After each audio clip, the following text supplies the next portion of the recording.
Ito para sa Senado.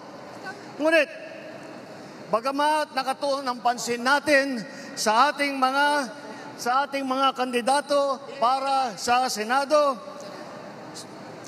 huwag po natin kaligtaan ang halos 18,200 na local executive na ating ihahalal sa Mayo.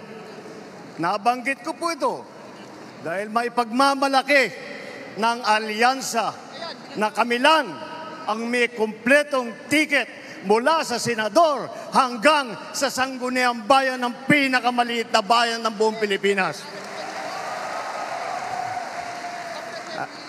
At hindi pangkaraniwan ang mga aming kandidato.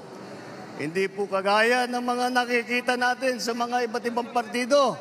Hirap na hirap makakuha ng kanilang mga miyembro.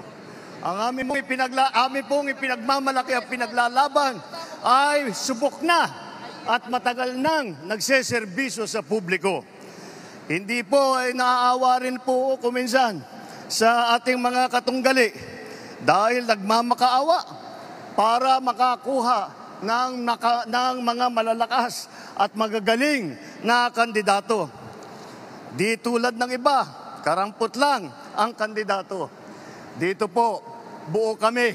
Hindi lamang buo sa numero, ngunit buo ang loob para ipaglaban ang kapakanan ng bawat Pilipino at ang buong Pilipinas.